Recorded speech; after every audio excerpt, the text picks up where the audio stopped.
சிவனே போற்றி. தேவாடி போற்றி. போற்றி.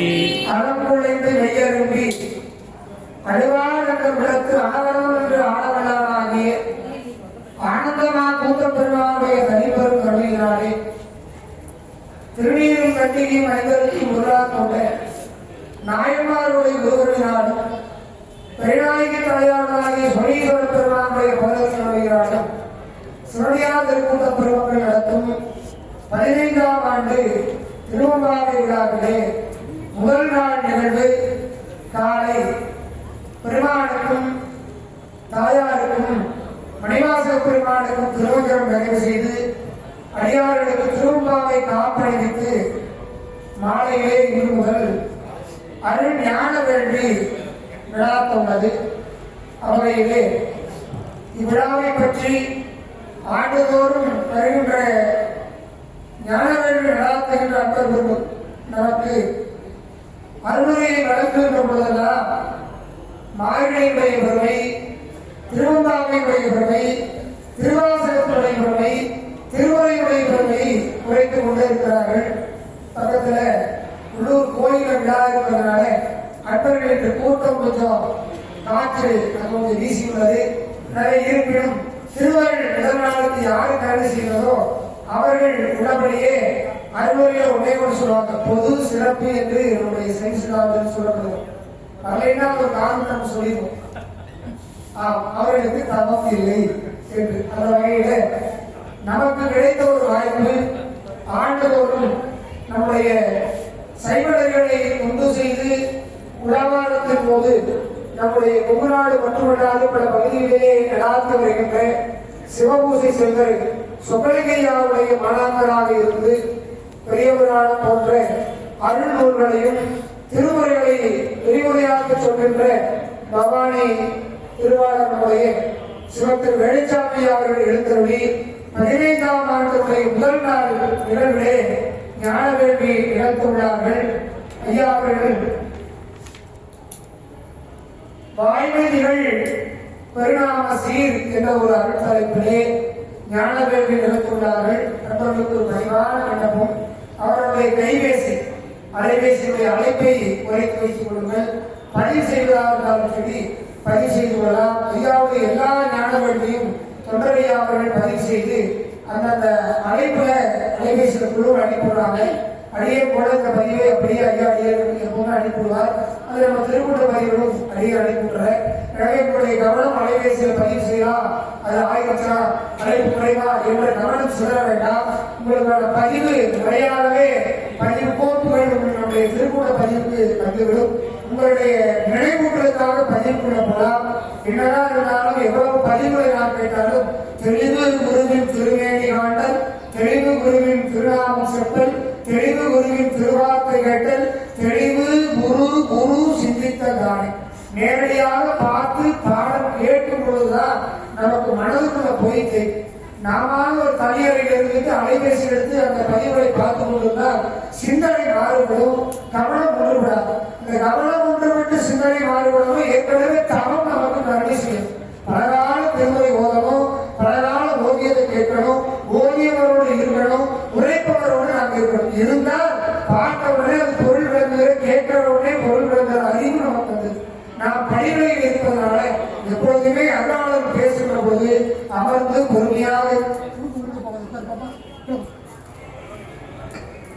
பொறுமையாக இருந்து கேட்பதற்கான நினைத்தாலும் நல்லதை கேட்க கற்றல் கேட்டல் உடையார் பெரியார் கருத்துடனே கற்றாரும் கேட்டாரும் மிகோர் உலகத்து வேண்டி வாழ்வர். இதான் நம்முடைய அறுவரை.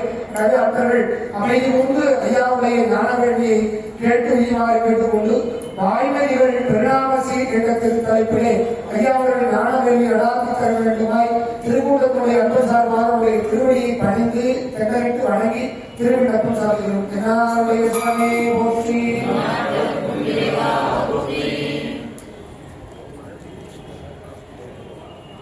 சிற்றம்பலம்.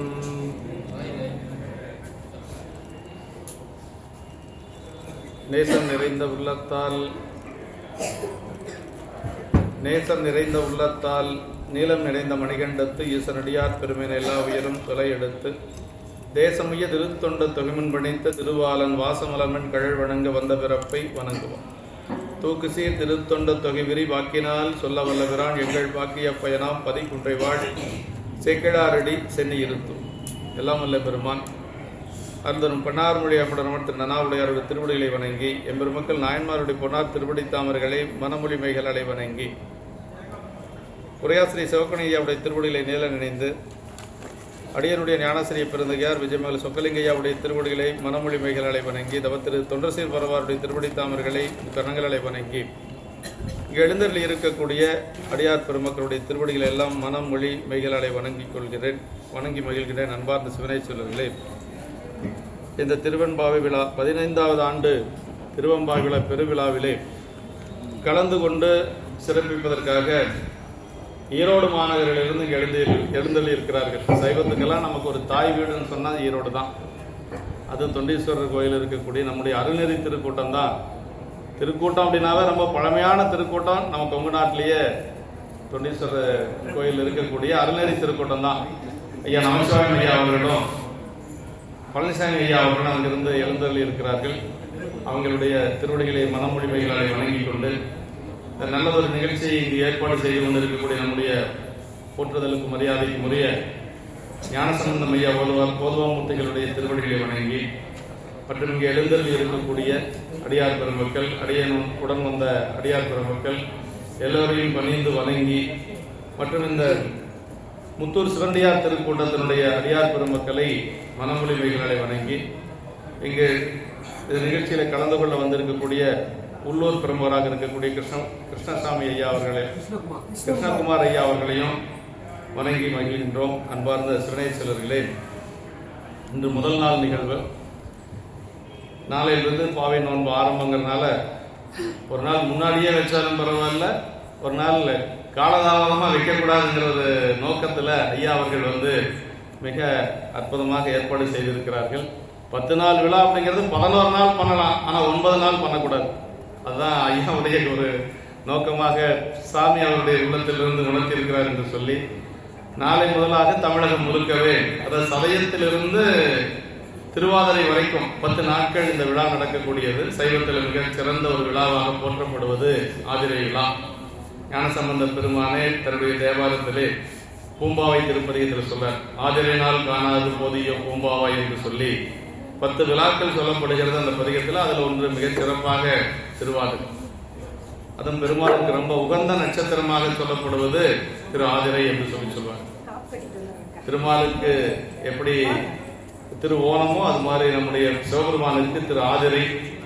நமக்கு பெரிய புராணம் ஆரம்பித்ததும் சித்திரை திருவாதிரை, நிறைவு செய்து அரங்கேற்றமானதும் சித்திரை திருவாதிரை. ஞானசம்பந்த பெருமான் அவதரித்தது திருவாதிரை, ஞானசம்பந்த பெருமானுக்கு திருமுலைப்பால் கொடுத்தது திருவாதிரை.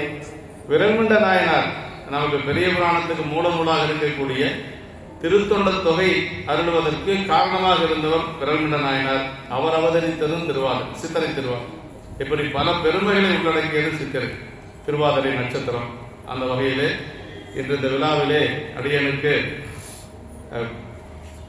வாய்மேதைகள் பெருநாமச்சீர் என்று சொல்லி தலைப்பு கொடுத்திருக்கிறாங்க. அப்பர் சாமிகளுடைய ஒரு திருவருளை சிந்திக்கணும். இதுல என்னன்னா அந்த பெயருடைய சிறப்பு என்ன அப்படிங்கறத நுட்பமா தலைப்பாக கொடுத்திருக்கிறாங்க. திருநாவுக்கரசு வர திருத்தொண்டின் நெறிவால வருஞான தவம் முனிவர் வாகீசர் வாய்மேதைகள் பெருநாமச்சீர் பரவல் உருகின்றேன் பேருடையில் ஒரு நாவுக்கு உரை செய்ய ஒண்ணாமை உணராதேன் என்று சொல்லி சேக்கிழார் பெருமான் முதல் பாடலையே திருநாவுக்கரசன் ஆரம்பிக்கிறார். நம்முடைய தொன்ற புராணத்துல 3 நாயன்மார்களுடைய சரிதம் தான் பேர் சொல்லி ஆரம்பிக்கிறது. முதல் பாட்டிலேயே முதல் சொல்லா அப்படி ஆரம்பிக்கப்பட்ட திருசரிதம் ஒன்னு நாவுக்கரசர், திருநாவுக்கரசு வல திருத்தொண்டி நெறிவால. இன்னொன்று மங்கையர்க்கரசியாருடைய சரிதம், மங்கையர்க்கு தனியரசு எங்கள் தெய்வம். இன்னொன்று தண்டியடிகளுடைய சரிதம், திருவாரூரிலே திருக்குலப்பணி செய்த தண்டியடிகள். தண்டியடிகள் திருவாரூர் பிறக்கும் பெருமை தவமுடையார் என்று சொல்லி பெரிய புராணத்தில் ஆரம்பிப்பார் சேக்கிழார் பெருமான். இந்த 3 நாயன்மார்களுடைய திருச்சரிதம் தான் பெயர் சொல்லி ஆரம்பிக்கக்கூடிய பெருமையுடையது. இன்னொன்னு நம்முடைய நாவுக்கரசு பெருமானுக்கு 4 பேர். போன பிறப்புல வாகீசர், அப்பா அம்மா வைத்த பேர் மருள் நீக்கியார், சிவபெருமானே வைத்த பேரே தான் அந்த பேர். அதனாலதான் அந்த பேருக்கு அவ்வளவு ஒரு பெருமை. சிவபெருமானே அதிகை வீரட்டத்து பெருமானே, அது எப்படி வந்ததுங்கிறத நம்ம சிந்திக்கலாம். அதிகை வீரட்டானத்து பெருமானே அவருடைய திருவாக்கின் மூலமாக 7 உலகத்திலும் நிலைத்து நிற்கும்படியாக அந்த பெயரை சொல்றார். அதனால திருநாவுக்கரசுங்கிற பெயர் அவ்வளவு சிறப்புடையது. அப்படி திருநாவுக்கரசுங்கிற பெயரை சொல்லியே முக்தி பெயர் அடைந்தவர் நம்முடைய அப்போதி நாயனார். திருநாவுக்கரசுங்கிற நாமத்துக்கு எவ்வளவு பெருமை இருக்குது அப்படின்னா, பெருமானுடைய திருநாமத்தை சொன்னா என்ன பெருமையோ அதே பெருமை அப்படியே இருக்கு. அப்படிதான் நமக்கு பல திருமுறைகளிலும் சொல்லப்பட்டு இருக்கிறது. அடுத்து அப்பர் சாமிகள், அப்பரே அப்படின்னு சொல்லி சொன்னது ஞானசம்பந்த பிள்ளையார். இப்படி 4 பெயர் சைவத்திலே அவருக்கு இருக்கு. வாகீசர், மருள் நீக்கியார், திருநாவுக்கரசர், அப்பர். சமணர்கள் ஒரு பெயர் வச்சாங்க. அவருடைய ஆற்றலை பார்த்து தர்மசேனர் என்று சொல்லி ஒரு பெயர் வச்சாங்க. அப்ப 5 பெயருக்கு சொந்தக்காரர் யார் அப்படின்னா நமக்கு நாவுக்கரசு பெருமான் தான். வேற யாருக்கும் அத்தனை பெயர் இருக்கிறதுக்கு வாய்ப்பு இல்லை. நாவுக்கரசு பெருமானுடைய திருவடியை வணங்கினா என்னென்னலாம் கிடைக்கும் அப்படின்னு சொல்லி நமக்கு நம்பியாண்டார் நம்பிகள் 11ஆம் திருமுறையில சொல்றார். பதிகம் 7 பகரும் மாகவி யோகி பரசு நாவரசான பரமகாரண ஈசன் அதிகை மாநகர் மேவி அருளினால் அவன் செய் மூடர்கள் தீர்க்கும் அனகன் வார்கரல் சூடின் நிதியராகவர், சீர்மை உடையராகவர், வாய்மை நெறியராகவர், பாவம் வெறியராகவர், சால மதியராகவர், ஈசன் அடியராகவர், பாரில் மனிதரானவர் ராமே என்று சொல்லி இத்தனை கிடைக்குங்கிறார். நாவுக்கரசு பெருமானுடைய பெயரை அவர் திருவடி வணங்கினாவே நிதியராகவர், சீர்மை உடையராகவர், பாவம் வெறியராகவர், சால மதியராகவர், எல்லாத்துக்கும் கிடைச்சிருந்தாலும் சொல்லாத ஈசன் அடியராகவர். அதுக்கு மேல பெரிய ஒரு பேரின்ப எதுவும் கிடையாது. இருக்கிறதுலே பெரிய பேர் என்னன்னா, இந்த பிறப்புல இல்லைனாலும் அடுத்த பிறப்புலையாவது பெருமான் திருவடி அடையிறதுக்கு முன்பாக அடியாராகி திருவடி அடையணும். அதான் ரொம்ப முக்கியம். அடியார் ஆனந்தான் திருவடி ஆக முடியும், அது வேற. அடியார் ஆகணும் அப்படிங்கிறது தான் நோக்கம். திருவெம்பாவையினுடைய விண்ணப்ப பாட்டு 2 பாட்டு விண்ணப்ப பாட்டு எல்லாத்துக்கும் தெரியும். 9வது பாட்டும் 19வது பாட்டு விண்ணப்ப பாட்டு. 9வது பாட்டிலே அதே தான் சொல்றாரு. முன்னை பழம்பொருட்கும் முன்னை பழம்பொருளே பின்னை புதுமைக்கும் பேர்த்தம பெற்றியனே உன்னை பிரானாக பெற்றவன் சீரடியும் உன்னடியார் தாழ்வணிவோம் ஆங்கவர்க்கே பாங்காவோம் அன்னவரை என்கணவர் ஆவார் அவர் உகந்து சொன்ன பரிசே தொழும்பாய் பணி செய்வோம் இன்ன வகையை எமக்கெங்கோ நல்குதுவே என்ன குறையும் இல்லாமலோ எம்பாவாய் என்று சொல்லி அது விண்ணப்பம். அதாவது திருவெம்பாவையில முதல் 8 பாட்டு துயில் எழுப்புவது, 9வது பாட்டு விண்ணப்பம், 10வது பாட்டு பெருமானுடைய திருவடியை புகழ்ந்து சொல்லுவது. 10வது பாடல் இறைவனுடைய திருவடி, இறைவனை புகழ்ந்து சொல்லுவது. பாதாளம் ஏழு நீங்கள் சொற்கழிவு பாதமலர் போதார் புனை முடியும் எல்லா பொருள் முடிவே பேதை ஒருபால் திருமேனி ஒன்றல்லன் வேத முதல் பின்னோரும் மண்ணும் துதித்தாலும் ஓது புலவா ஒருதோரன் தொண்டருடன் கோதில் குலத்தரந்தன் கோயில் பினா பிள்ளைகள் ஏதவனூர் ஏதவன் பேர் ஆருற்றார் ஆரையலார் ஏதவனை பாடு பரிசெயலோர். இதெல்லாமே இறைவனுடைய திருவடிய அவனுடைய பெருமைகளை பற்றி சொல்லுவது. அப்புறம் 11லிருந்து 18வது பாட்டு வரைக்கும் நீராடிக்கொண்டே பாடக்கூடிய பாடல். அதெல்லாம் பொய்யாதடம் பொய் ஆத்த பிறவி வைகுவலை காதாறு குலையாடு ஓரொருகால் என்பெருமான் முன்னிக்கடலை இதெல்லாமே நீராடுகின்ற பொழுது பாடக்கூடிய திருப்பாடல்கள். அப்புறம் 19 அதே மாதிரி விண்ணப்பம். உன் கையில் பிள்ளை உனக்கே அடைக்கலம் அங்க பலம் சொல் புதுக்குமை மச்சத்தால் எங்கள் பெருமான் உனக்கொண்டு உரைப்போம் கேள் என் கொங்கை நின்னன்பர் அல்லாதோல் சேரற்க என்கை உனக்கல்லாது எப்பனையும் செய்யற்க கங்குள் பகையங்கன் மற்றொன்றும் காணற்க இங்கைய பரிசு எமக்கெங்கோ நல்குதியல் எங்களிலே ஞாயிறு எமக்கேளர் என்பார். அதுவும் விண்ணப்பம் தான். 9வது பாட்டையும் 19வது பாட்டையும் பார்த்தீங்கன்னா ஒரே மாதிரி தான் இருக்கும். சிவபெருமானுடைய அடியாரே எனக்கு கணவனாக வரணும் என்று சொல்லி பெருமானிடத்தில் திருவடி விண்ணப்பமாக வைப்பது தான் அந்த 2 பாட்டு. அப்புறம் 20வது பாட்டு இறைவனுடைய திருவடியை போற்றி அருளுகினேன் ஆதியாம் பாதம் 8 போற்றியுமே பெருமானுடைய திருவடியை போற்றியதாக இருக்கும். இப்படி திருவாசகத்தில் நமக்கு திருவெம்பாவையில அப்படிதான் சொல்லப்பட்டிருக்கிறது என்று சொல்லி நாவுக்கரசு பெருமானுடைய இந்த தலைப்புல வாய்மைகள் பெருநாமச்சீர் அப்படிங்கிறார். அது என்ன வாய்மை அப்படின்னா, வாய்மை எனப்படுவது யாதெனின் யாதொன்றும் தீமை இல்லாத சொல் அப்படின்னு வள்ளுவ பெருமான் அது உலகியல் நூல் அதை அப்படி சொல்லுது. யாருக்கு தீமை பயக்காத சொல் என்னமோ அதுதான் வாய்மை அப்படிங்கிறது. ஆனா இந்த வாய்மை அதை இல்லை, அதான் நம்ம தெரிஞ்சுக்கணும். அதாவது சேக்கிழார் பெருமான் சொன்ன வாய்மை திகழ் அப்படிங்கிறது என்னன்னா, அது சிவனுடைய உரையில தான் நாம பார்க்கணும். அவர் என்ன சொல்றாரு அப்படின்னா, அதாவது வாய்மைகள் பெருநாமச்சீர் அப்படிங்கிற வாய்மையை தரக்கூடிய நாமம். நாவுக்கரசு பெருமானுடைய திருப்பெயரை சொன்னா என்ன கிடைக்குங்கிறது அதுல சொல்றாருங்க. அந்த வாய்மை அப்படிங்கிறதுக்கு சிவனைய உரை சொல்லுகின்ற பொழுது சிவபோகமாகிய சிவானந்தம் அப்படிங்கிறார். அதான் ரொம்ப முக்கியம். சிவபோகமாகிய சிவானந்தம். அது என்ன சிவபோகமாகிய சிவானந்தம் அப்படின்னா தசகாரியம்னு சைவ சித்தாந்தத்துல தசகாரியம்னு இருக்குங்க. தத்துவ ரூபம், தத்துவ தரிசனம், தத்துவ சுத்தி, ஆன்ம ரூபம், ஆன்ம தரிசனம், ஆன்ம சுத்தி, சிவரூபம், சிவதரிசனம், சிவயோகம், சிவபோகம். கடைசியா முடிந்த நிலை தான். அது எல்லாத்துக்கும் மேல ஒரு ஆன்மா பக்குவம் அடைந்து பெருமான் தன்னை உணர்ந்து, அது ஆன்ம சுத்தி அப்படிங்கிறது தன்னை உணர்தல்.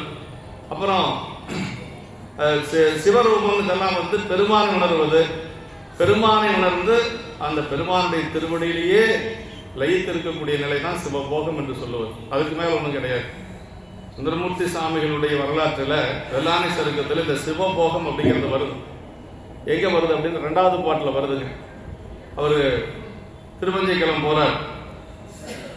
போகிற வழியில முதல்ல வந்த திருப்பதி நம்ம கொங்கு நாட்டில் இருக்கக்கூடிய அவினாசி அம்பதி தான். அங்கதான் முதல்ல வர்றார். 2வது பாட்டில் சொல்றார், படியில் நீடும் பக்தி முதல் அன்பு நீரில் பனைத்தோங்கி வடிவு நம்பி ஆரூர செம்பொன் திருமேனி வனப்பாக கடிய வெய்ய இருவினையின் கலைகட்டெழுந்து கதிர்பரப்பி முடிவில்லாத சிவபோகம் முருகி முதிர்ந்து விளைந்ததால் அப்படின்னு. அவர் கைலாயம் போகணுன்ட்டெல்லாம் போகல. அவர் போனது களரி தெரிவாரோட கொஞ்ச நாளைக்கு சேர்ந்து இருக்கலான்னு தான் போறார். அது முதல் பாட்டிலேயே சொல்றார். முதல் பாட்டு என்னன்னா, மூலமான திருத்தொண்ட தொகைக்கு முதல்வராய் இந்த ஞானமுய எழுந்தருள் நம்பி தம்பிரான் தோழர் காலைமலர் செங்கமலக்கன் களரி தெரிவாருடன் கூட ஆலமுண்டார் திருக்கையில அலைந்தது அறிந்தபடி உரை செய்வான் அப்படின்னு சொல்லி முதல் பாட்டு. அப்படின்னா பக்குவம் வந்தது. பக்குவம் வந்தோன்னா அவர் என்ன நினைச்சாருன்னா, மீண்டும் ஒரு முறை போய் சேரமான் பெருமாள் நாயனவரும் கொஞ்ச நாள் இருக்கலாம் அப்படின்னு தான் அவர் போறார். அது 2வது பாட்டில் சொல்றாரு. ஏன் அந்த எண்ணம் வந்தது அப்படிங்கிற காரணத்தை 2வது பாட்டில் சொல்றாருங்க. கடிய வெய்ய இருவினையின் கலைகட்டெழுந்து கதிர்பரப்பி. இருவினை அப்படிங்கிறது நல்வினை தீவினை. அந்த நல்வினை தீவினை எல்லாம் போய் இப்போ அவர் எப்படி இருக்கிறார் அப்படின்னா, அப்படியே செம்பொன் திருமேனி வனப்பாக அப்படிங்கிறார். வினையெல்லாம் போய் அப்படியே ஒரு தங்க மாதிரி இருக்கிறார். எந்த ஒரு மாசு இல்லாத ஒரு தங்க மாதிரி இருக்கிறார். அப்படி இருக்கிற பொழுது அவருக்கு சிவபோகம் வந்தது அப்படிங்கிறார். வினையெல்லாம் போனா தான் சிவபோகம் வருங்க. அந்த சிவபோகம் வந்ததுனால தான் அவர் அந்த யாத்திரையை மேற்கொள்ளுகிறார் என்று சொல்லி நமக்கு வெள்ளானை சருக்கத்தில் சொல்லப்படுகிறது. அந்த சிவபோகம் தான் இங்கு சொல்லக்கூடிய வாய்மை என்று சொல்லுவது. என தலைப்பு அதுதான் அப்படிங்கிறத நம்ம தெரிஞ்சுக்கணும். இப்போ வாய்மைனா இந்த வாய்மை அப்படின்னா வாய்மை திகழ் அப்படிங்கிறதுக்கு சிவகுணிய உரை என்ன சொல்றாருன்னா, சிவபோகமாகி சிவானந்தம் அப்படின்னா. அந்த சிவானந்தம் அப்படிங்கிறது எப்படின்னா எப்பொழுதும் ஆனந்தமாகவே இருக்கு. கொஞ்ச நாளைக்கு இருக்கிறது, கொஞ்ச நாளைக்கு போறதெல்லாம் இல்லை. அது வந்துருச்சுன்னா எப்பொழுதும் நம்ம அந்த சிவானந்தத்தில் திளைத்து இருக்கலாம். அப்படின்னா நாவுக்கரசு பெருமானுடைய திருப்பெயரை சொன்னா அது வரும் அப்படின்னு சொல்லி சொல்றேன். அந்த பெயர் எப்படி அந்த பெயர் வந்தது அப்படின்னா, திருநாவுக்கரசு நாயனாருடைய வரலாற்றை சொல்ல முற்படுகின்ற பொழுதே சேக்கிழ பெருமான் என்ன சொல்றாருன்னா, திருநாவுக்கரசு வளர் திருத்தொண்டு அப்படின்னா. வளர் திருத்தொண்டுனா அந்த தொண்டு எப்பொழுதும் இருந்து கொண்டே இருப்பது. பெருமானுக்கு செய்யக்கூடிய அந்த சரியை தொண்டு, சரிகையின் மூலமா சரியை தொண்டை நிலைநாட்ட வந்தவர் தான் அப்பர் சாமிகள். ஆனா சரிகையோட நின்றல, சரிகையில எப்படி ஞானம் பெறலாம் அப்படிங்கிறதே நமக்கு காட்டிருக்கிறார்.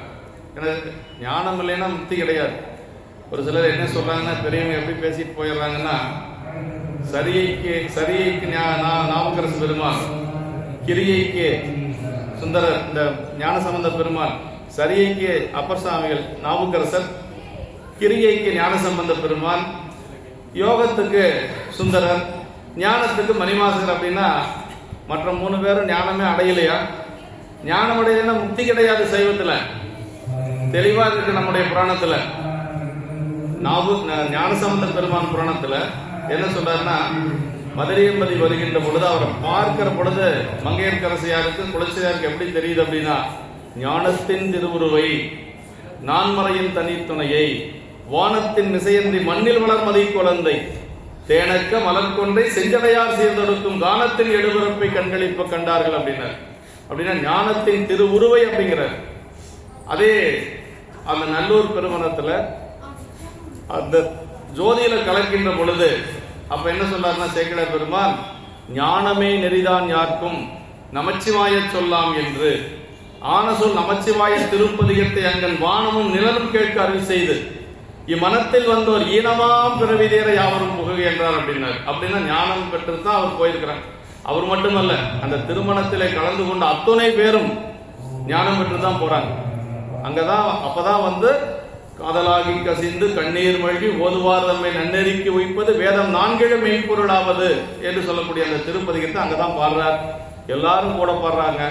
குருநாதர் வாக்கின் மூலமாக வந்தது அப்படியே திருப்பி பாடுறாங்க. எல்லாருக்கும் குருநாதர் மூலமாக உபதேசம் கிடைச்ச மாதிரி ஆயிடுச்சு. அப்படியே எல்லாரும் கைலாயம் போறாங்க. அங்க என்ன சொல்றாரு, ஞானத்தின் அங்க ஞானத்தின் திருவுறவின் மதுரையில் சொன்னாரு, இங்க ஞானமே நெறிதான் யாருக்கும் நமச்சிவாய சொல்லாம் என்று. நமச்சிவாயத்தை சொன்னா ஞானம் கிடைக்கும் அப்படிங்கிறது அங்க சொல்றாங்க.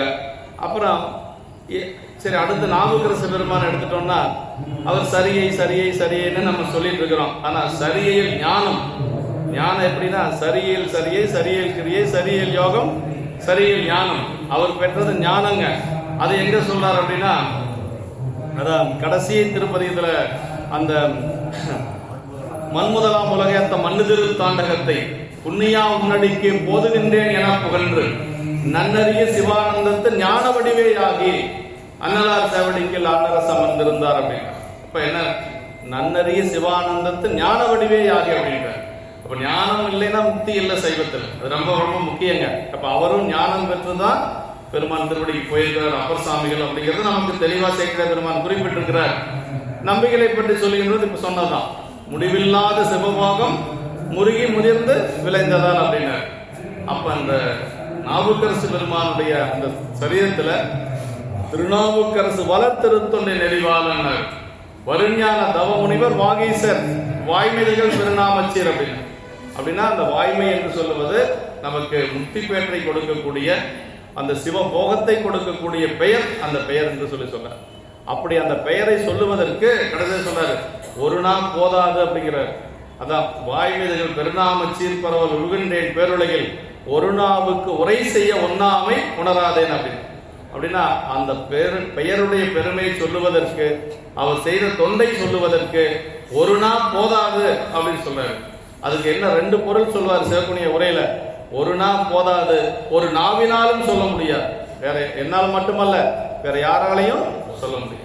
அப்படி அந்த இடத்த வந்து நமக்கு சேர்க்கணும். அந்த பெயருடைய பெருமை, அவர் செய்த தொண்டினுடைய பெருமை, இதுக்கு சொல்றதுக்கு அந்த பெருமையெல்லாம் சொல்றதுக்கு ஒரு நாள் போதாது என்ற அது பாயிரத்திலே சொல்வார். அளவில்லாத பெருமையராகிய அளவில்லா அடியார் புகழ் கூறுகேன் அனுபவ கூட உரைப்பரிதாயினும் அளவில் ஆசை துறப்பு அறையுவேன் அப்படின்பார். பொதுவா பாயிரம் அப்படிங்கிறது என்னன்னா, புராணத்தினுடைய நுதலிய பொருளை சொல்லக்கூடியதான் பாயிரம். 10 பாட்டு இருக்கு பெரிய புராணத்துல. அது பெரிய புராணம் படிச்சா நமக்கு என்ன நன்மை கிடைக்கும், அடியாருடைய பெருமை எப்படிப்பட்டது, அதெல்லாம் அதுல சொல்லப்பட்டிருக்கு. எதாவது சொல்றாரு, இந்த 4வது பாட்டுல சொல்றாரு, அளவில்லாத பெருமையராகிய அளவில்லா அடியார் புகழ் கூறுகின்றனர். அடியாருடைய பெருமை என்று சொல்லுவது அளவிட்டு சொல்ல முடியாது. அப்படி இருக்கக்கூடிய அந்த பெருமையை நான் சொல்ல போறேன். ஆனா எப்படி, எதுக்காக, ஏன் நான் சொல்றேன் அப்படின்னா, சொல்லணுங்கிற ஆசை என்னை பொறுத்துக்கிறது என்று சொல்லுவார். அது மாதிரிதான் அப்பர் சாமியுடைய திருச்சரிதத்தை ஒரு நாவினாலும் சொல்ல முடியாது என்று சொல்லி நமக்கு சொல்றார். பெரிய புராணத்தினுடைய ஒரு கருத்தையே வந்து 10வது பாட்டுல சொல்றார். பெரிய புராணம் கேட்டோம்னா படிச்சோம்னா நமக்கு என்ன நன்மை அப்படிங்கிறது சொல்றாருங்க. ஆணவமலம் நீங்கி பெருமான் திருவடி அடையலாம். அதுக்கு ஒரே வழி பெரிய புராணம் தாங்க. பெரிய புராணம் படிச்சா அப்ப நாவுக்கரசுடைய பெருமை வரும், ஞானசம்பந்த பெருமான் பெருமை, 63 நாயன்மார்கள், 9 தொகையடியார்கள், எல்லாத்தினுடைய பெருமையும் கேட்டாவே நமக்கு வந்து ஆணவமலம் நீங்குது. இங்கேதன் நாமம் கூறின் இவ்வுலகத்து முன்னால் தங்கிருள் 2 மாக்கள் சிந்தையை சார்ந்து நின்ற பொங்கிய இருளை ஏனை புறையிரில் போக்குகின்ற செங்கதிரவன் போல் நீக்கும் திருத்தொண்ட புராணம் என்பான். நீங்க என்ன படிக்கிறீங்களோ இல்லையா, பெரிய புராணம் கண்டிப்பா படிக்கணுங்க. பெரிய புராணம் படிக்கணும், இல்லைன்னா எங்க சொல்றாங்களோ அங்க கேட்கணும். நம்ம ஆணவ மலத்தை நீக்கக்கூடிய ஒரு பொருள் என்னன்னா பெரிய புராணம் தாங்க. அதான் சொல்றாரு அந்த பாட்டுல, சூரியன் வந்தா புறையிரல் நீங்கும், பெரிய புராணம் படிச்சோம்னா அகையல் என்று சொல்லக்கூடிய ஆணவ மலம் நீங்கும் என்று சொல்லி நமக்கு சேக்கிழார் பெருமானே நூலனுடைய பயன் அப்படின்னு சொல்லி சொல்றாரு. நூலனுடைய பெயரும் அதேதான். அப்படி இவர்கள் செய்த ஒரு தொண்டு நாவுக்கரசு பெருமானை முதல் பாட்டிலே சொல்றார். அவருடைய வரலாறுலாம் ஓரளவுக்கு எல்லாத்துக்குமே தெரிஞ்சிருக்கும் இல்லைங்களா? அப்படி திருவாமூர் என்று சொல்லக்கூடிய அந்த பதியில நாவுக்கரசு பெருமான் அவதரிக்கிறார். அருந்தரு நாவுக்கரசும் ஆளாள சுந்தரரும், மறந்தருத்தி நெறிமாற மணிகண்டர் வாய்மைநெறி அறந்தரு நாவுக்கரசும் ஆளாள சுந்தரரும் பிறந்தருட உலகானால் நம்மளவோ பேருடைகள் அப்படின்னா சிறந்த திருமுனைப்பாடி ஊர்பாடும் சீர்பாடும் அப்படின்னா திருமுனைப்பாடி நாடு அப்படிங்கிறது கடலூர் பக்கம் இருக்கக்கூடிய கடலூர், இந்த மாதிரி அந்த கடலூர் பகுதியில் இருக்கக்கூடியதான் நடுநாடு, திருமுனைப்பாடி நாடு எல்லாமே அதுதான். இந்த ரெண்டு பெருமக்கள் அவதரித்தது சுந்தரமூர்த்தி சாமிகள் அவதரித்தது திருநாவலூர், நாவுக்கரசு பெருமான் அவதரித்தது திருவாமூர். ரெண்டுமே அந்த நாட்டில் இருக்கிறதுனால இந்த ரெண்டு பெருமக்கள் அவதரித்ததுனால அந்த நாட்டுக்கு இணைய ஒரு நாட்டை சொல்லவே முடியாது அப்படின்னு சொல்லி நமக்கு சொல்றார். அப்படி இருக்கக்கூடிய நாவுக்கரசு பெருமான் அவதரித்தது ஒரு பெரிய சைவ குடும்பத்துல, அது ஒரு வேளாளர் குடும்பத்தில் அவர் அவதரிக்கிறார். நம்முடைய பெரிய புராணத்துல 13 வேளாளர் பெருமக்கள் இருக்கிறாங்க. ஆமா, எல்லா சமுதாயத்துக்காரர் இருக்கிறாங்க, எல்லா குலத்துக்காரர் இருக்கிறாங்க. அதுல வேளாளர்கள் தான் அதிகம், 13 வேளாளர் பெருமக்கள். அதுல குறுக்கையர் குடி என்று சொல்லி அந்த குடியில அவதரித்தவர் தான் நம்முடைய நாயனார். அவருக்கு பாரம்பரியமா சைவ குடும்பத்தில் இருந்தவர் நம்முடைய நாவுக்கரசு பெருமானுடைய குடும்பம். அவங்க அப்பா புகழனார், அம்மா மாதினியார், எல்லாருமே சைவத்துல ஊறி திளைத்தவர்கள். அப்படி இருக்கக்கூடிய குடும்பத்தில் அவதரித்து அவர் அவதாரத்தை சொல்ற பொழுதே சேக்கிழார் பெருமான் சொல்றாரு, திலகவதியார் பிறந்து சில முறையாண்டு அகன்றதன் பின் அழகில் கலை துறை தவப்ப அருந்தவத்துவ நெறிவான உலகில் வரும் இருள் நீக்கி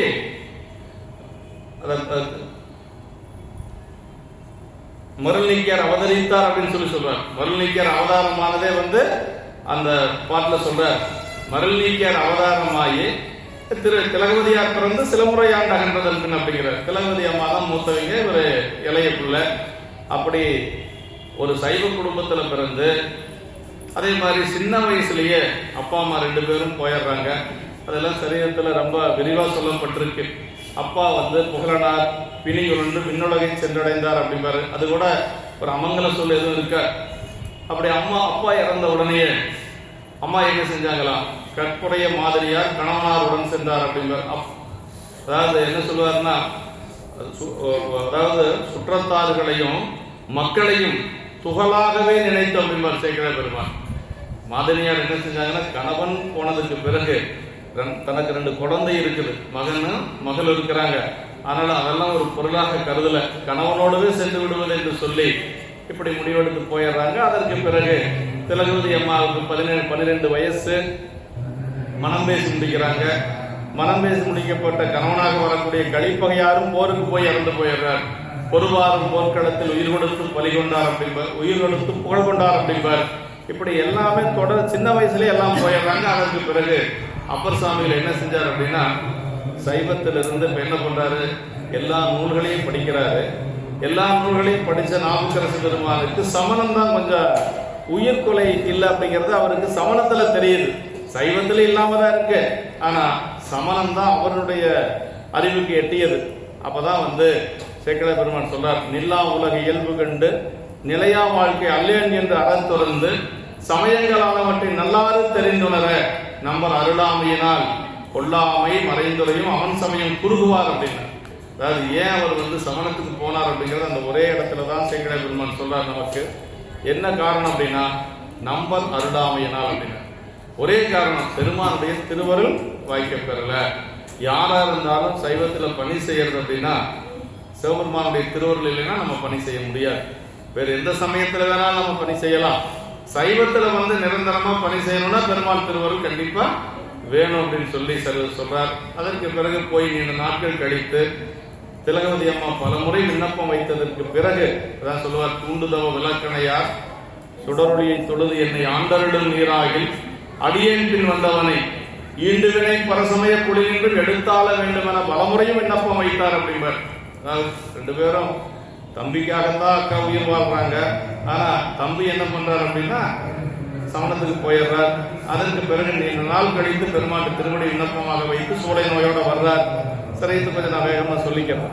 அப்படி சூளை நோயோட வருகின்ற பொழுது அப்பதான் அம்மா திருநீர் கொடுத்து அவரை சைவத்தில் ஏற்றுக்கொள்கிறார்கள். சிறுவாளன் திருநீர் திலகவதியார் அளித்த பெருவாழ்வு வந்ததென பெருந்தகையார் பணிந்தேற்ற என்று சொல்லி அப்படி திருநீர் கொடுத்து குன்றுடையான் திருநீற்றை அஞ்சலத்தை ஓதி கொடுத்தார். அப்படி திருக்கையிலை குன்றுடையான் திருநீற்றை அஞ்சலத்தை ஓதி கொடுத்தார் அப்படின்பாரு. அதற்கு பிறகு திருநீர் அணிந்து கொண்டு அவர் அக்கா முன்னாடி நிற்கிறாங்க.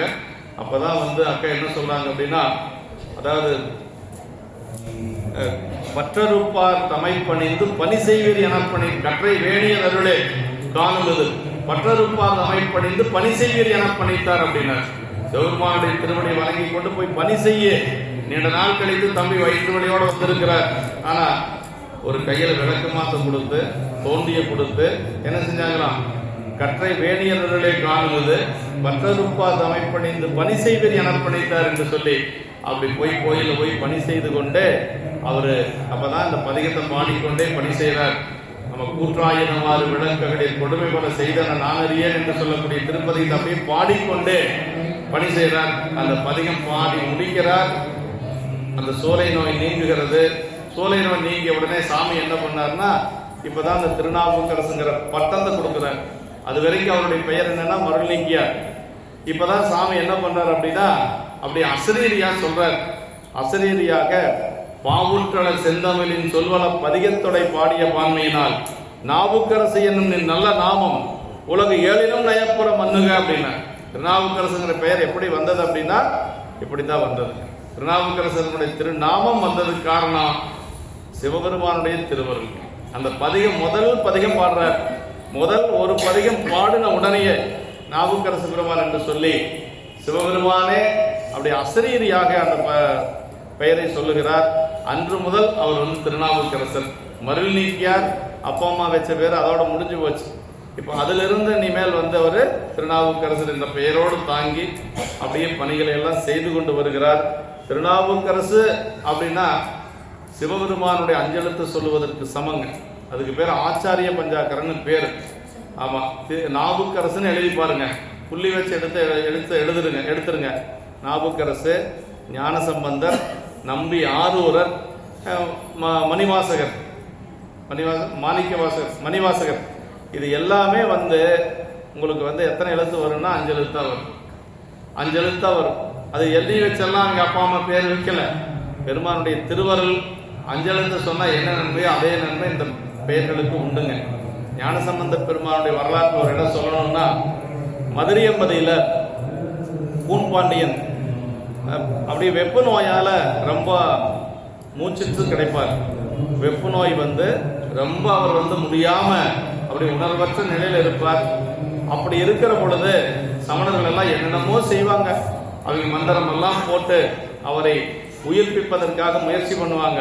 அப்படி எல்லாம் செய்கின்ற பொழுது ஒன்றும் அவங்களால முடியாது. இருக்கிறதுல இருந்து வெப்பு நோய் அதிகமாயிட்டே இருக்கும். அப்பதான் குலச்சிறை நாயனாரும் மங்கையர்க்கரசியார் என்ன செய்யறாங்க அப்படின்னா, ஞானசம்பந்த பெருமான் வந்தா இந்த வெப்பு நோய் மட்டுமல்ல பிறவி நோயும் தீரும் அப்படின்னு சொல்றாங்க. அந்த ஞானசம்பந்தன் அவங்க 2 பேரும் பேசிட்டு இருக்கிறது பாண்டியனுடைய காதுக்குள்ள போயிடும். அந்த ஞானசம்பந்தங்கிற மந்திரம் உள்ள போயிடும். அப்படி போன உடனே கொஞ்சம் அந்த அயற்சியெல்லாம் நீங்கி எழுந்து பேச ஆரம்பிச்சார் அப்படின்னு சொல்லி சேக்கிழ பெருமான் சொல்றாருங்க. அதான் சொல்ற, மீனவன் செவியனோடு மெய்யுணர் வழிபோர் கூற ஞானசம்பந்தன் என்னும் நாம மந்திரமும் செல்ல ஆனபோது அயற்சி நீங்கி மாற்றம் ஒன்று உரைக்கலுற்றார் என்று சொல்லி அந்த இடத்த சேக்கிழ பெருமான் சொல்வாருங்க. மீனவன்னா பாண்டியன், மீனவன் செவியனோடு மெய்யுணர் வழிபோர் கூறம்பர். அப்ப பாண்டியனுடைய காதுக்குள்ள அந்த ஞான சம்பந்தங்கிற பெயர் நாமம் உள்ள போச்சு. அப்படி போன உடனே என்னாச்சு அப்படின்னா, அவருடைய அந்த கொஞ்சம் அவருடைய அயற்சி நீங்கியது என்று சொல்லுவார். அப்ப எதுக்கு நம்ம 4 பெயரெல்லாம் வைக்கணும், நாயன்மார் பெயரெல்லாம் வைக்கணும்னா, அந்த பெயரை நம்ம அழைக்கின்ற பொழுது அது நம்ம காதில் விழுந்தாவே நமக்கு புண்ணியம். திருநாவுக்கரசு அப்படின்னு அந்த பெயரை கேட்டாவே நமக்கு புண்ணியம். ஞான சம்பந்தா அப்படின்னு சொல்லி கேட்டாவே நமக்கு புண்ணியங்க. வாயில சொன்னாலும் அது பஞ்சாக்கரத்தை சொல்ற மாதிரி 5 எழுத்தை சொல்லுவது போல நமக்கு பயனை கொடுக்கும் அப்படிங்கிறது நமக்கு பெரிய புராணத்துல சொல்லப்பட்டிருக்கிறது. இப்போ ஞானசம்பந்த பெருமானுடைய பெயருக்கு அந்த இது உண்டு. நம்பி ஆரூருங்கிற பெயரை பெருமிழை குரும நாயனார் ஒரு நாயன்மார், அவர் வேற ஒன்றும் தொண்டு செய்யல. என்ன செஞ்சார் அப்படின்னா, அவருக்கு ஒரே ஒரு இது நம்பி ஆரூரர், அவருக்கு தெரிஞ்ச நாமமெல்லாம் நம்பி ஆரூரர், அவ்வளவுதான். நம்பி ஆரூரர் மேல ஏன் அவருக்கு அன்பு வந்தது அப்படிங்கறத சொல்றாருங்க சேக்கிழார் பெருமாள். மெய்யடியார் சித்தனதும் திருத்தொண்ட தொகை கொடுத்ததுனால, திருத்தொண்ட தொகை கொடுத்ததுனால அவருக்கு நம்பி ஆரூரர் மேல அன்பு வந்ததுதான். அப்ப திருத்தொண்ட தொகை அவ்வளவு, மெய்யடியார் சித்தனளவும் திருத்தொண்ட தொகை பாரு சேக்கிழார் பெருமாள். அந்த திருத்தொண்ட தொகை கொடுத்ததுனால நம்பியினுடைய பெயரைவே சொல்லிட்டு இருக்கிறது. எப்ப பார்த்தாலும் நம்பி ஆரூரா நம்பி ஆரூரானே சொல்லிட்டு இருக்கிறது. அப்படி சொன்னதுனால அவர் என்ன அடைந்தார் அப்படின்னா, அட்டமா சித்திகள் என்று சொல்லக்கூடிய 8 வகையான சித்திகள் அவருக்கு கிடைச்சது. ஆமா, அனிமா இந்த மாதிரி ஒரு 8 வகையான சித்திகள் சொல்லுவாங்க. திருமூல தேவநாயனர் அடைந்தது 8 வகையான எண்வகை சித்தி. மணிவாசக பெருமான் அடைந்தது எண்வகை சித்தி. அவருக்கு உத்தரகோசம் வங்கியில சாமி கொடுக்கிறார் எண்வகை சித்திகள். அவங்களால என்ன வேணாலும் செய்ய முடியும், பல அற்புதங்கள் செய்ய முடியும். அந்த அட்டமா சித்தி அவருக்கு கிடைக்கிறது. இப்படி அட்டமா சித்தி கிடைச்சா அவருக்கு என்னன்னா, நாளைக்கு நடக்கிறது என்னங்கிறது அவருக்கு இன்னைக்கே தெரிஞ்சது. அது மாதிரி ஒரு நிலை அவர் பெறுகிறார். பெருமல்லை குரும நாயனார், பெருமல்லை அப்படிங்கிறது புதுக்கோட்டை மாவட்டத்தில் இருக்கக்கூடிய ஒரு பதி. அங்கிருந்தவர் தான் அந்த குரும நாயனார். அப்படி அவர் என்ன செய்வார்னா, நம்பி ஆரூரான்னு தினசரி சொல்லிட்டு இருக்கிறது. நம்பி நாமும் நவீன நலத்தால் அட்டமா சித்திகள் பெற்றார் சொல்லுவாரு. இப்ப அவருக்கு அப்படி சொல்லிட்டு வந்ததுனால சுந்தரர் தான் அவருக்கு குருநாதர். நாளைக்கு சுவாதி நட்சத்திரம், நாளைக்கு சுந்தரர் கைலாயம் போவார் அப்படிங்கிறது சுந்தரருக்கு தெரியாது. அவருக்கு அந்த நேரத்தில் மட்டும்தான் தெரியும். ஆனா அது முன்னாடியே தெரிஞ்சு வச்சவர் யாருன்னா குருமநாயன். நாளைக்கு சுந்தரர் கைலாயம் போயிடுவாரு, அவரை பிரிஞ்சு என்னால உயிர் வாழ முடியாது. கண்ணை பிரிந்து ஒரு கருமணி வாழ முடியுமா? அதனால கண்ணை பிரிந்து கருமணி எப்படி இருக்க முடியாது, அது மாதிரி சுந்தரரை பிரிந்து என்னால் வாழ முடியாது என்று சொல்லி பெருமலை குருமநாயர் என்ன பண்றாருன்னா, இன்றைக்கே அவர் யோக சக்தியின் மூலமாக இந்த கபாலத்தின் மூலமாக கபாலம் திறந்து அவருடைய உயிர் பிரிஞ்சிருது. நேராக பெருமானுடைய திருவடிக்கு போயிடுறார். சுந்தரரே அடுத்த நாள் தான் போறார். சுந்தரருடைய பெயரை சொன்ன குருமநாயனார் முந்தின நாளே போய், அப்படின்னா அவருடைய திரு பெயருக்கு அவ்வளவு ஒரு ஆற்றல். ஏன்னா சுந்தரருக்கே தெரியாது நாளைக்கு நாம கைலாயம் போவோங்கிறது. முந்தின நாள் சுந்தரருக்கே தெரியாது. அவர் எப்பவும் போல திருவஞ்சை களத்தை வழிபாடு செய்யறதுக்காக வர்றார். காலையில அவருக்கு திடீர்னு வெள்ளையான நிக்குது. அதுவும் தலைக்கு தலைமாலை பதிகத்துல வெறுத்தேன் மனை வாழ்க்கை விட்டொழிந்தேன்னு பாடணும்னா பெருமாள் சரி இனிமேல் மண்ணுலகத்துல வேலை இல்லைன்னு சொல்லி அனுப்புறார். அது மாதிரி இவருடைய அந்த திருநாவுக்கரசுங்கிற நாமத்தை சொல்லி பேரடைந்தவர் நம்முடைய அப்புதி நாயனார். அதுதான் நமக்கு இப்ப வேணும். அதுக்கு அதாவது இந்த பெயருடைய பெருமை எங்க நாம பார்க்கலாம்னா, அப்புதி நாயனாருடைய புராணத்துல தான் பார்க்கணும். அப்புதி நாயனாருக்கு என்னன்னா, அதாவது தாண்டவம் புரியவல்ல தம்பிரானாருக்கு அன்பர் ஈண்டிய புகழின்பாரால் எல்லையின் தவத்தின் மிக்கார் அப்படின்னா, ஆண்ட அரசு அறியும் முன்னே காண்டவர் பாதம் கூற, அதாவது அவருக்கு என்னன்னா, தாண்டவம் புரியவல்ல தம்பிரானாருக்கு அன்பர் அப்படின்னு சிவபெருமானுடைய அடியாறு. புகழ் ஈண்டிய புகழின்பாரால் எல்லையின் தவத்தின் மிக்கார் அப்படின்னார். எல்லையில்லாத தவம் செஞ்சவரா புகழ் இவரை தேடி வந்தது அப்படின்னா. அப்புதி நாயனாரை பத்தி சொல்லுகின்ற பொழுது புகழை தேடி இவர் போகல, புகழ் அதை ஈண்டிய புகழின்பாரால் எல்லையில் தவத்தின் மிக்கார் அப்படின்னார். அதாவது காண்டவர் அறியும் முன்னே திருவடி திருப்பாதம் வணங்க பெற்றார் என்று சொல்லி, அதாவது அப்பர் சாமிகளை திருநாவுக்கரசு நாயனார் நேரில் பார்த்தது இல்லைங்க. அவருடைய தொண்டு மட்டும்தான் அவருக்கு தெரியும். இன்னும் நேரிலேயே பார்த்ததில்லை. ஆனா அவர் குருநாதராக ஏற்றுக்கொண்டார். அப்பர் சாமிகள் திருநாவுக்கரசு தான் சொல்லணும். இன்னைக்கு பேருனுடைய பெருமை தானே. அதனால திருநாவுக்கரசு நாயனார் எப்படின்னா ஒரு வேளாளர் குலத்தை சார்ந்தவர். ஆனா அப்போதி நாயனார் பிராமண குலத்தை அந்தனர் குலத்தை சார்ந்தவர். அந்தனரில் மேம்பட்ட அப்போதி அப்படிம்பார். அவர் சொல்லுகின்ற பொழுது சேக்கிழார் பெருமான் அந்தனர்களில் மேம்பட்ட அப்போதி அப்படிம்பார். களவு கோபம் காமம் கடிந்தவர் அப்படிம்பார். அதெல்லாம் எதுவுமே கிடையாது அவருக்கு. அதாவது சிவகோசரியார சேக்கிழார் பெருமான் சொல்லுகின்ற பொழுது கண்ணப்பநாயனார் புராணத்துல தனிந்த மன திருமுனிவர் தபோவனத்தின் இடை சார்ந்தார் அப்படின்னு. அவரு காலத்தினாதரை வழிபாடு செய்ய வருகின்ற பொழுது நிவேதன பொருள் எல்லாம் எடுத்துட்டு வரார். அப்படி அந்த காட்சியை சொல்றார் சேக்கிழார் பெருமான். தனிந்த மன திருமுனிவர். தனிந்த மனங்கிறதுக்கு சேக்கனை உரை என்ன சொல்லுவார்னா, கோபம் காமம் மற்ற எல்லாமே கடிந்தவர், குற்றம் கடிந்தவர் அப்படின்னு சொல்றார். அதான் தனிந்த மனம் அப்படிங்கிறது. இங்க நேரடியாவே சொல்றார், காமம் கோபம் கடிந்தவர் அப்படின்னு சொல்றார். அப்படிப்பட்ட அப்போதி நாயனார் அவர் என்ன செஞ்சார் அப்படின்னா, தன்னுடைய வீட்டில் இருக்கக்கூடிய குழந்தைகளுக்கு திருநாவுக்கரசுன்னு பேருங்க. தன்னுடைய மூத்த பிள்ளைக்கு மூத்த திருநாவுக்கரசு, இளைய பிள்ளைக்கு இளைய திருநாவுக்கரசு. அப்புறம் அளக்கக்கூடிய படிகள் இருக்குது பாருங்க, நிறை அளவைங்கிறார். அந்த அளக்கக்கூட படிகளுக்கு திருநாவுக்கரசு. அப்புறம் மாடுகளுக்கு திருநாவுக்கரசு, வச்சிருக்கிற தண்ணீர் பந்தலுக்கு திருநாவுக்கரசு. இப்படி ஒருத்தர் இருந்திருக்கிறார். அவருக்கு எல்லாமே திருநாவுக்கரசு தான். திருநாவுக்கரசுங்கிற பெயர் ஒன்றை தவிர அவருக்கு இந்த உலகத்தில் எதுவும் பெருசு கிடையாது. எல்லாம் திருநாவுக்கரசு திருநாவுக்கரசு திருநாவுக்கரசு. அதான் வாய்மைதர்கள் பெருநாமச்சீர் அப்படிங்கிறது. அந்த பேர் என்ன செஞ்சது அப்படிங்கிறது, ஏன்னா குடும்பத்தையே நாளைக்கு எல்லாரும் சாமி திருவடி கடை போறாங்க. அப்படி அவர் பணி செய்து கொண்டு வருகிறார். திருப்பரணம் என்று சொல்லக்கூடிய ஒரு பதி நம்முடைய திருவையாற்றுக்கு பக்கத்துல. அதுல அந்த திங்களூர் என்று சொல்லுவது தான் நாயனார் அவதரித்த ஒரு ஊர். அங்க அவர் தண்ணீர் பந்தல் வச்சு நடத்துறார். அது யாருக்கு அப்படின்னா, அடியார் பெருமக்கள் எல்லாம் யாத்திரையா வருவாங்க. அப்படி வழியில் வருகின்ற பொழுது அவங்களுக்கெல்லாம் தண்ணீர் தேவைக்கும். தண்ணீர் எங்க போய் பருகுவாங்க? அதனால தண்ணீர் பந்தல் அமைத்து அடியார்களுக்கு தண்ணீர் பந்தல் கொடுக்கிறார். அதுக்கு பேரு திருநாவுக்கரசர் தண்ணீர் பந்தல் வச்சிருக்கிறார். இப்ப அவர் பந்தல் வச்சுட்டு அப்படி பணி செய்து கொண்டு இருக்கிற பொழுது நாவுக்கரசு பெருமான் ஒரு நாள் அந்த வழியா வர்றார். அப்படி அந்த வழியா வர்ற பொழுது பார்க்கிறாரு, எங்க பார்த்தாலும் திருநாவுக்கரசர் திருநாவுக்கரசர் பேர் எழுதி வச்சிருக்கிறாரு. இவர் இப்பதான் அந்த வழியா அவர் வர்றாரு. திருப்பரணம் வழிபாடு செய்து கொண்டு அப்படி அந்த வழியா வர்றாரு. எங்க பார்த்தாலும் திருநாவுக்கரசர் தண்ணீர் பந்தல், திருநாவுக்கரசர் தண்ணீர் பந்தல், எங்க பார்த்தாலும் அவருடைய நாவுக்கரசருடைய பெயரை எழுதி வச்சிருக்கிறார். அப்படி பார்த்துட்டு அந்த பக்கத்தில் உட்கார்ந்துட்டு, நான் தான் நாவுக்கரசன் அவர் சொல்லலை. என்ன பண்றாரு அப்படின்னா, பக்கத்தில் இருந்தவங்கிட்ட கேட்கிறாரு, இந்த திருநாவுக்கரசர் தண்ணீர் பந்தல் எழுதியிருக்கிறாரு, இவர் யாரு அப்படின்னு சொல்லி கேட்கிறாரு. அதுக்கு முன்னாடி அப்பர் சாமிகளுக்கும் அவரை பத்தி தெரியாது, அப்புதி நாயனாரை பத்தி தெரியாது. இது யாரு அப்படின்னு சொல்லி கேட்கிறாரு. அவர் ஒரு அந்தனர், அவர் பேர் அப்புதியார். அவர் ரொம்ப தூரமெல்லாம் இல்லை, பக்கத்துல தான் அவருடைய வீடு. இப்ப இந்நேரம் வரைக்கும் இங்கதான் இருந்தாரு, இப்பதான் வீட்டுக்கு போயிருக்கிறார் அப்படின்னு சொல்லி சொன்ன உடனே இவர் என்ன பண்ணாருன்னா, சரி அவர் வந்து பார்த்துக்கலான்னு இல்லை, சரி அவ்வளவு ஒரு தொண்டர் தண்ணீர் பந்தல் வச்சு அடியார் பெருமக்களுக்கெல்லாம் தண்ணீர் கொடுக்கிறார். நம்முடைய பெயர் எழுதியிருக்கிறாரு, அதாவது நம்முடைய பெயர் எழுதியிருக்கிறார், அவர் போய் பார்க்கணுங்கிற பெருமிதம் எல்லாம் அவருக்கு கிடையாது. அவ்வளவு பெரிய தொண்டர், அவரை நான் போய் வணங்கிட்டு வரலான்னு தான் போறார். ஏன்னா அப்படி நேராக வீட்டுக்கு போறார். அப்படி போன உடனே இவருடைய திருவேடத்தை பார்க்கிறார். நாவுக்கரசு பெருமானுடைய திருவேடம் பார்க்கிறவங்களை அப்படியே வசீகரிக்கும். சிந்தை இடையரா அன்பும் திருமேனி தன்னில் அசைவும் கந்தை மிகையாம் கருத்தும் கை உளவாரப்படையும் வந்தலி கண்ணீர் மலையும் வடிவில் பொழி திருநீரும் அந்த மேலா திருவேடத்தர் செய்திருவன் தனையம்பர். அந்த வேடத்தை பார்த்தாவே அப்படியே மனசு உருகிற மாதிரி இருக்குமா. சேக்கிழ பெருமான் சொல்றார், 3 இடங்கள்ல வேடத்தை சொல்றார் நாவுக்கரசு பெருமானுக்கு. இப்ப நான் சொன்னது சீர்காழியில.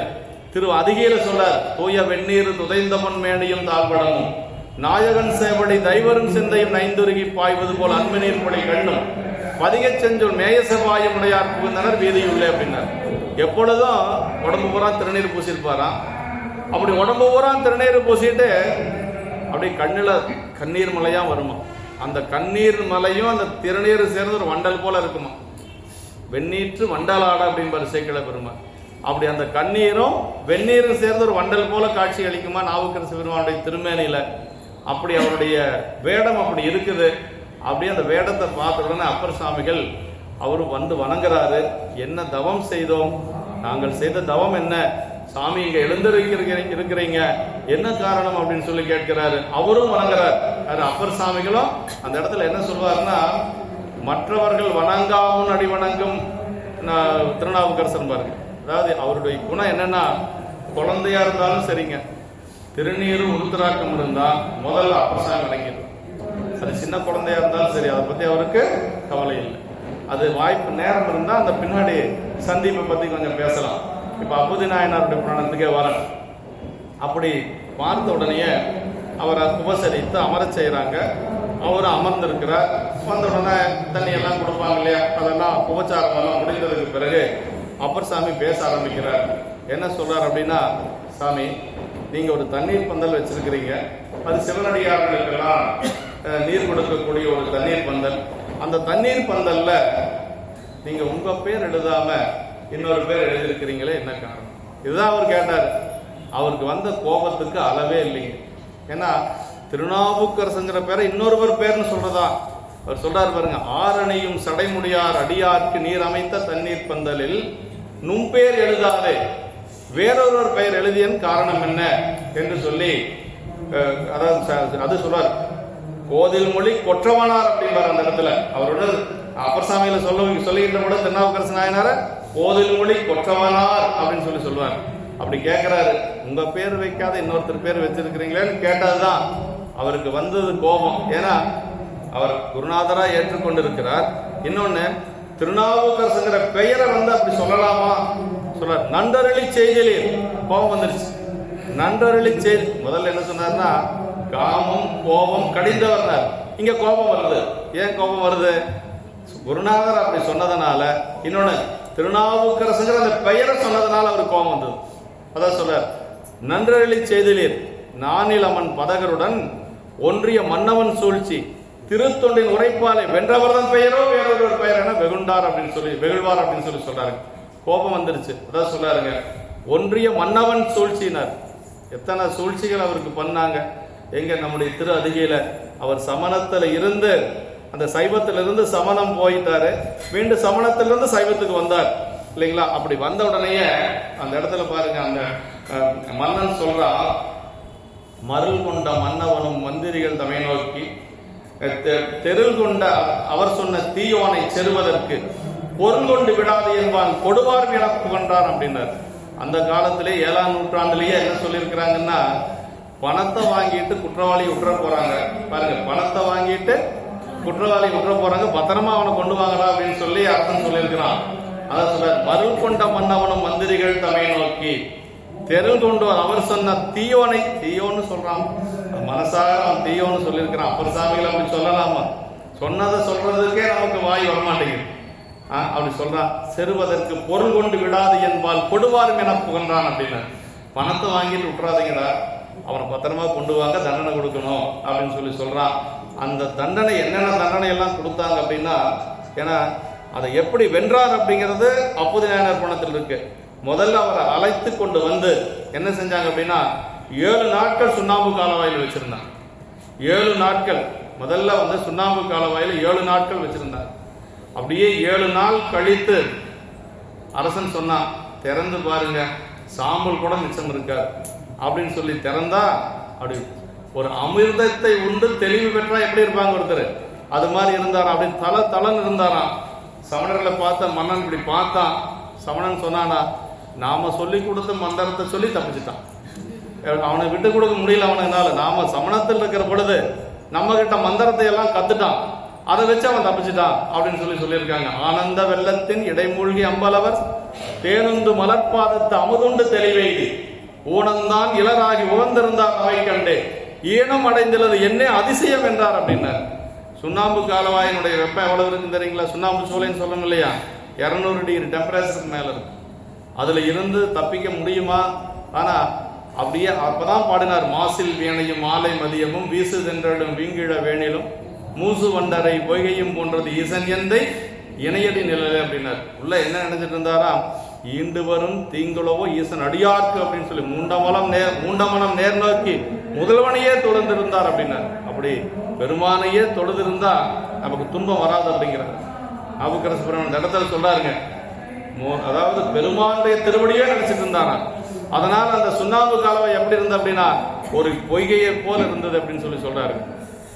ஞானசம்பந்த பெருமான் திருமறை காட்டில் சொல்வாருங்க, அவர் மதுரை செல்ல முற்படுகின்ற பொழுது அப்பர் சாமி தடுப்பார்.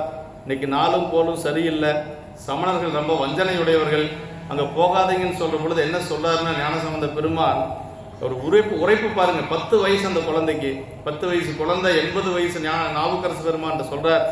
என்ன சொல்றார் அப்படின்னா, பரசுவது நம்பெருமான் கடல் என்றால் பழுது வந்து அணையாது அப்படின்னு 10 வயசு குழந்தை சொல்லுது. சிவபெருமான் திருவடி வணங்குறவங்களுக்கு துன்பம் கிடையாது, அதனால ஒன்றும் ஆகாது, நான் போயிட்டு வந்துடுறேன் அப்படிங்கிறாரு. இருந்தாலும் அப்பர் சாமி விடலை. அனுபவம் இல்லையா அப்பர் சாமி, 80 வயது, எவ்வளவு அனுபவம் இருக்கும். அவரு நாளும் போலும் கொஞ்சம் சரியில்லை சாமி அப்படின்னு சொன்னதுக்கு பிறகுதான் அங்கதான் வேயூர் தோழிமங்கன் பாடியது, அந்த பதிகம் பாடியது திருமறைக்காடு. நாவுக்கரசு பெருமானுக்காக ஞானசம்பந்த பெருமான் பாடிய திருப்பதிகம் தான் அந்த வேயூர் தோழிமங்கன் என்று சொல்லக்கூடிய திருப்பதிகம். இப்படி அந்த ஒரு முதல் சூழ்ச்சி அவர்கள் அப்படி சுண்ணாம்பு காலவாய் விட்டது, அதுல வெற்றி பெற்றார். இரண்டாவது சூழ்ச்சி என்ன பண்ணாங்க அப்படின்னா, அவருக்கு பால் சோத்துல விடம் கலந்து கொடுத்தாங்க. நல்ல பால் சோறு, அதுல நல்ல விஷத்தை கலந்து இந்த சாப்பிடு அப்படின்னு சொல்லி அப்படி கொடுத்தாங்க. அந்த பால் சோத்துல விஷம் கலந்து கொடுத்தத பெருமான் திருவடியை நினைந்து அப்படி அஞ்சலுன்னு சொல்லி அப்படியே சாப்பிட்டார் அப்பர் சாமி. அதான் சொல்றாருங்க, துஞ்சரில் காலை மாலை தொடர்ச்சி மறந்திராதே, அஞ்செழுத்து ஓதினாலும் அரண்மனை கண்பதாகும், வஞ்சனை பால் சோறாக்கி வழக்கில்லாமல் இருந்த நஞ்சமுது ஆக்கிவித்தான் அணிப்பள்ளி அடிகளாரேங்க. அப்படியே அஞ்செழுத்தை சொல்லிட்டு சாப்பிட்டாராம். அப்படி சாப்பிட்ட உடனேயே அது என்னாச்சு, அப்படியே அந்த நஞ்சானது அமிர்தமாக மாறியது என்று சொல்லி சேக்கிழார் பெருமான் நமக்கு அந்த இடத்தை சொல்றார். அப்பவும் அவனை விட்டு கொடுக்கல. இதுவும் நம்மளுடைய மந்திரத்துல அவன் நம்பிச்சுதான் அப்படின்னு சொல்லி சொல்லுகின்ற பொழுதுதான் யானை இடல செய்யறது அப்படின்னு சொல்லி சொன்னாங்க.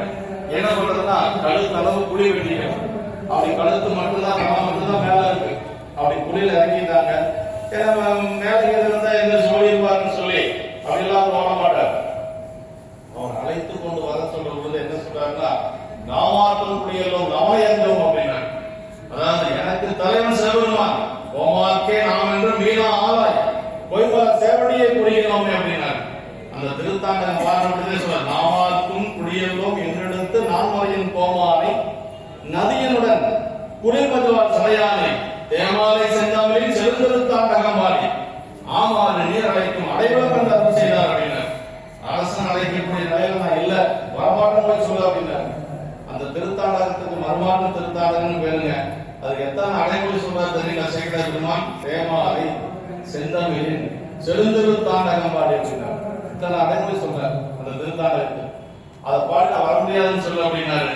அப்படி சொன்ன அப்பர் சுவாமிகள் இங்க யானையை விட்டு இடல செய்யறாங்க. கழுத்தளவு புலி அவர் முடியாச்சு, யானை வரப்போகுது. அப்படியே யானை எப்படி வருதுன்னா, வர வழியில் இருக்கக்கூடிய அத்தனை கட்டடத்தை இடிச்சுட்டு அப்படி ஒரு மலை போல வருது அந்த யானை. அதை பார்த்தாவே அவ்வளவுதான் முடிஞ்சு போயிடணும். அந்த மாதிரி ஒரு வருது யானை. நாங்க வந்தவொடனே என்னாச்சு அப்படின்னா, அப்பர் சாமிகளே வளமாக வந்தது. அப்பர் சாமிகளை வளமாக அப்படியே மண்டி போட்டு படுத்துச்சுங்க.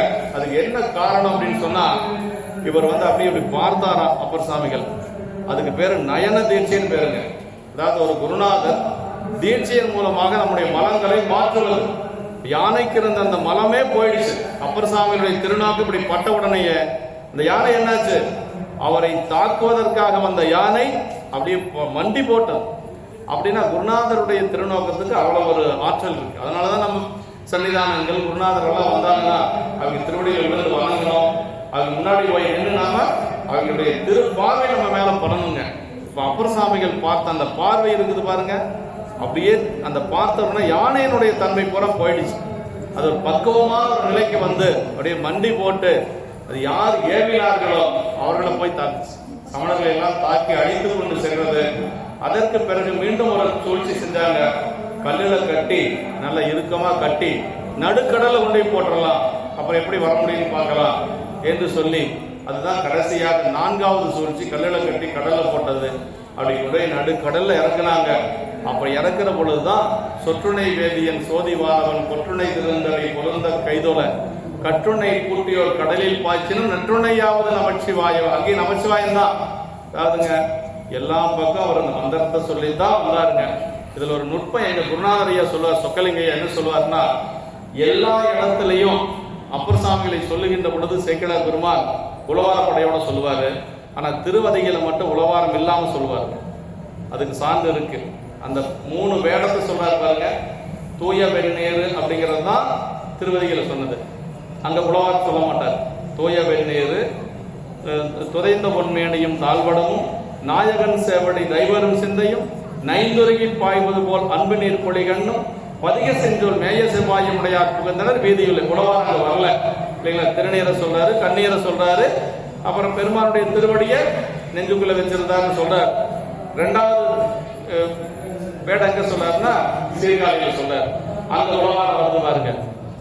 சின்ன இடையாரமும் திருவேணி ஜன்னல் அசிமும் கந்தை மிகையாம் கருத்தும் கை உளவாரம் மலையும் வந்திலி கண்ணீர் மலையும் படிவுகளோடு திருநீர். அங்க உளவாரம் வந்துருச்சு.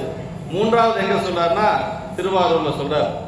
மார்வாரம் பொலிகண்டின் மலைவாரம் திருவடிவு மதுரவாக்கில் சேர்வாகும் தீர்ந்தமிழின் செம்பொற்றாலை சார்வான திருமணம் உளவார தனிப்படையும் தாமமாகி அப்படின்னு பார்வார திருவியலி பணி செய்து பணிந்தேர்த்தி பரவி செல்வார். இது 3 இடம் தான் வேடத்தை சொல்லக்கூடியதுங்க. இந்த 3 இடத்துல திருவதியில சொல்லுகின்ற பொழுது உலவாரத்தை சொல்லலை. ஏன் சொல்லலைன்னா அங்க எங்க ஐயா சொன்னது, இது ஐயானுடைய கருத்துல எங்க ஐயா சொன்னது என்ன சொன்னார்னா, ஒரு கைதியினுடைய கையில ஆயுதம் இருக்கக்கூடாது. உளவாரப்படை இருந்ததுன்னு சொன்னா அந்த உளவாரப்படையை வச்சு அவர் தப்பித்து வந்துட்டார் அப்படின்னு சொல்லி ஒரு கருத்து வந்துடும். அதனால அங்க முழுக்க முழுக்க அவருக்கு ஆயுதமாக இருந்தது அஞ்செழுத்து தான். அஞ்செழுத்து தான் அவர் கடல்ல போடுகின்ற பொழுது கையில ஒண்ணும் கிடையாது. கைதியை எப்படி ஆயுதம் வச்சிருக்க முடியும்? அதனால நிராயுதபாணியத்தான் இருக்கிற கல்லில கொண்டை கடலை கண்டி போட்ட உடனேயே அஞ்சலத்தை சொல்லி மேல வராருங்க. அதுவும் சேக்கிழார் பெருமான் சொல்றார், இருவினை பாசமும் மலக்கல் ஆர்த்தலின் வருபவ கடலில் வீழ் மாக்கள் ஏறிட அருளுமை அஞ்செழுத்து அரசினை ஒருகள் மேல் ஏற்றிடல் உரைத்தல் வேண்டுமா அப்படின்னாரு.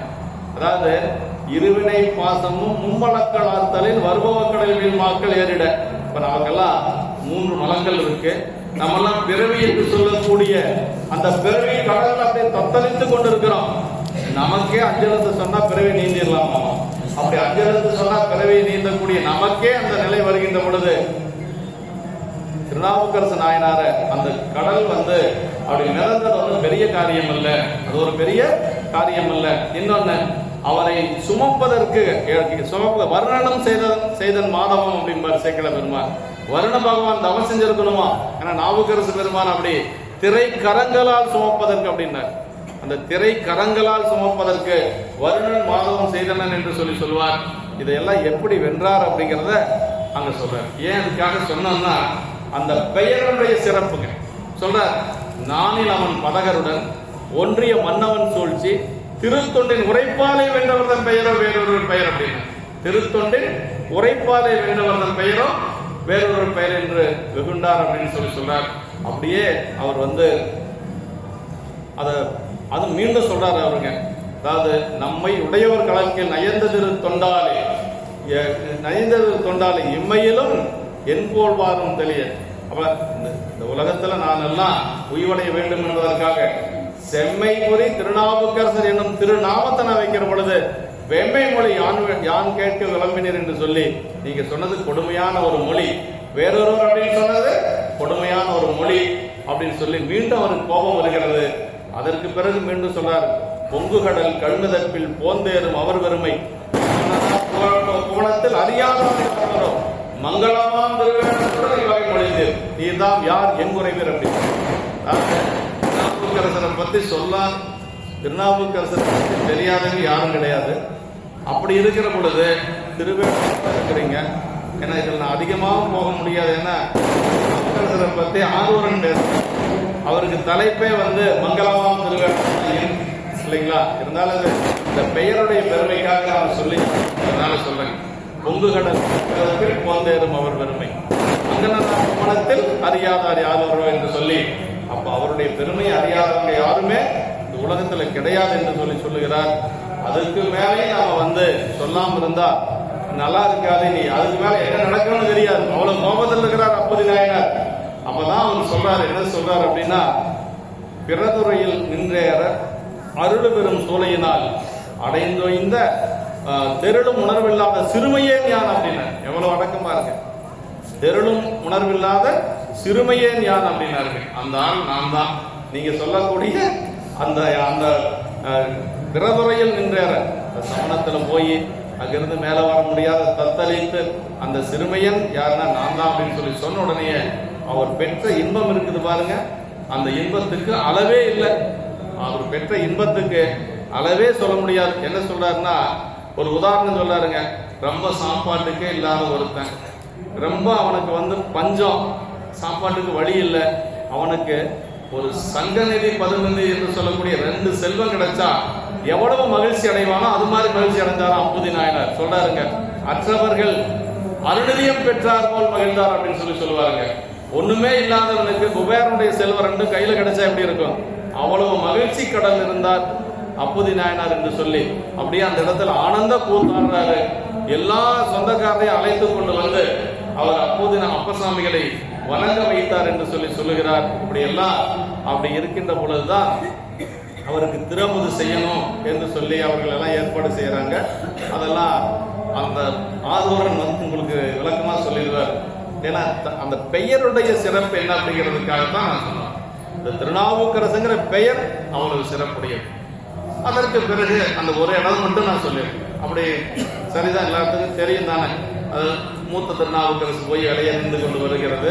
அப்புறம் இலையறிந்து கொண்டு வந்தது வரும் பொழுது 65 இறந்து போயிருது.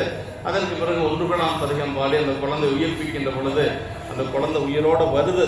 அப்படி உயிரோட வருகின்ற பொழுது அந்த அவர்கள் பெற்ற இன்பம் இருக்குது பாருங்க. அதான் யாருமே அடைய முடியாத ஒரு நிலைகள். அதாவது நம்ம நாயன்மார்கள் எல்லாம் எப்படின்னா நம்மள மாதிரி குழந்தை, கணவன், மனைவி, பிள்ளைகள் அப்படிங்கிற பாசத்துல இல்லை அப்படிங்கிறதுக்கு இது ஒரு இடம் தான் நமக்கு தான். அதாவது அவங்களுக்கு என்னன்னா குழந்தை, இறந்த குழந்தை அப்பர் சுவாமிகள் பதிகம் பாடி உயிர்ப்பிச்சாச்சு. அந்த குழந்தை உயிரோட வருது. உயிரோட வந்தோன்னா 2 பேரும் மகிழ்ச்சி அடையில வருத்தப்பட்டாங்களாங்க. சேக்கிழார் பெருமான் சொல்றாருங்க, அதுதான் ரொம்ப முக்கியம். அறிவரும் பெருமை என்பர் அமுது செய்து அருளுதற்கு சிறிது இடையூறு செய்தான் இவன் என்று சிந்தை நொந்தான் அப்படின்னு. எந்த யாருனாலையுமே அதை ஏற்றுக்கொள்ள முடியாது இல்லைங்களா? ஏற்றுக்கொள்ள முடியாதுன்னா நம்மளுடைய நிலை வேறு, அவர்களுடைய நிலை, இவங்களுடைய நிலையெல்லாம் வேறுங்க. குழந்தை உயிர் பெற்று வந்தாச்சு. ஆனா ஏன் மகிழ்ச்சி அடையல அப்படின்னா, நம்ம குருநாதர் திருநாவுக்கரசு நாயனார் வந்தாரு. அவருக்கு அமுது படைக்கிறதுக்கு இந்த குழந்தையினால கொஞ்சம் காலதாமதம் ஆயிடுச்சு. அதனால அவங்க 2 பேரும் கொஞ்சம் வருத்தப்பட்டாங்க அப்படின்னு சொல்லி சேக்கிழார் பெருமான் சரித்திரத்தை நிறைவு செய்து காட்டுவார். இப்ப நமக்கு இந்த திருநாவுக்கரசு என்று சொல்லக்கூடிய அந்த ஒரு பெயரை சொல்லிக்கொண்டே அந்த குடும்பமே நமக்கு திருவடி பேர் அடைந்தது. அதுதான் ஆரம்பத்தில் சொன்ன அந்த வாய்மைகள்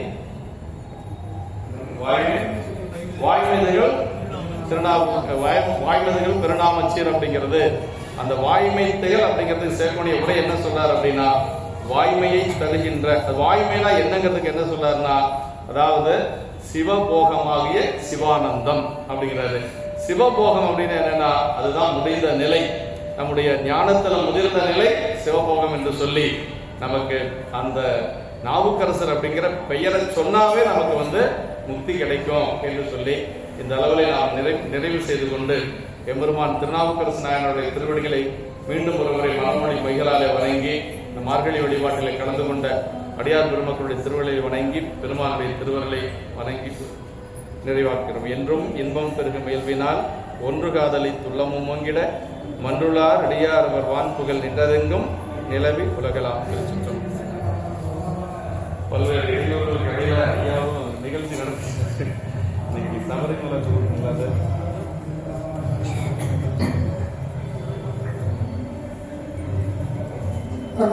மணிவாசக பெருமானுடைய திருவருளினாலே இன்றைய தினம்